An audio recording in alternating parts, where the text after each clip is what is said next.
بسم الله الرحمن الرحيم الحمد لله وحده وبه نستعينه ونستغفره وأشهد أن لا إله إلا الله وحده لا شريك له وأشهد أن محمدا عبده ورسوله. கண்ணியத்துக்குரிய சகோதரர்களே, அல்லாஹ்வுக்கு புகழ் அனைத்தும் அவனை புகழ்ந்தவனாக, அவனிடமே உதவி கோரியவனாக, உண்மையாக வணங்கப்படுவதற்கு தகுதியானவன் அல்லாஹ் என்று சாட்சி கூறியவனாக, முஹம்மது அலைஹி ஸலாத்து வஸ்ஸலாம் அவர்கள் அல்லாஹ்வுடைய தூதர் என்றும் சான்று பகர்ந்தவனாக இன்றைய பாடத்தை நான் ஆரம்பம் செய்கின்றேன். கண்ணியத்துக்குரிய சகோதரர்களே,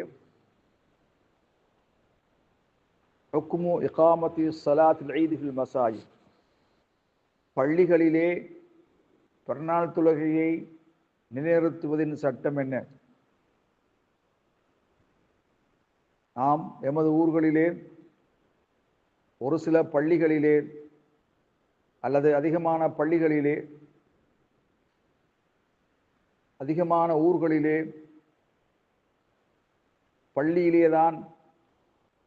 பள்ளிவாசல்களிலேதான் பெருநாள் தொழுகை நிறுத்தப்படுகிறது.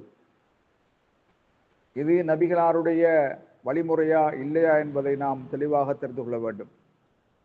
கண்ணியத்துக்குரிய சகோதரர்களே, துக்ரஹு இகாமத்து ஸலாத்தில் ஈத் ஃபில் மசாஜித், பள்ளி வாயில்களிலே பெருநாள் தொழுகை நிறுத்துவது மக்ரூஹான வெறுக்கத்தக்க ஒரு செயலாக இருக்கும். இல்லா லிஉஸ்ரின், ஏதாவது காரணம் இருந்தாலே தவிர, ஏதாவது தங்கடம் இருந்தாலே தவிர. உதாரணமாக மழை பெய்து கொண்டிருக்கிறது, இந்த சந்தர்ப்பத்திலே பள்ளியில தான் தொழ வேண்டும், அது ஊதுர் தங்கடம், வழியிலே சென்று தொழுவது சாத்தியமற்றது.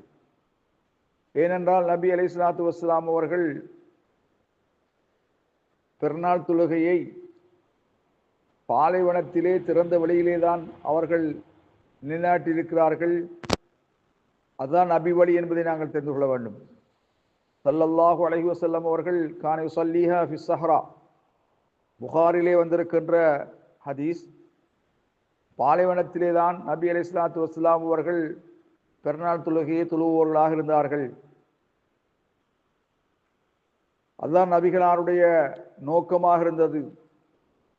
நபி அலைஹிஸ்ஸலாத்து வஸ்ஸலாம் அவர்கள் பாலைவனத்திலே ஒரு பகிரங்கமான ஒரு திடல் பூமியிலே பள்ளியை விட்டுவிட்டு தொழுவதற்கு காரணம், பள்ளியிலே தொழுகின்ற பொழுது இந்த வெளிப்படையான இந்த அடையாளம் தப்பி போய் விடுகிறது. இஸ்லாத்தின் அடையாளங்களில் ஒன்றுதான் பெருநாள் தொழுகையை மைதானத்திலே தொழுவது.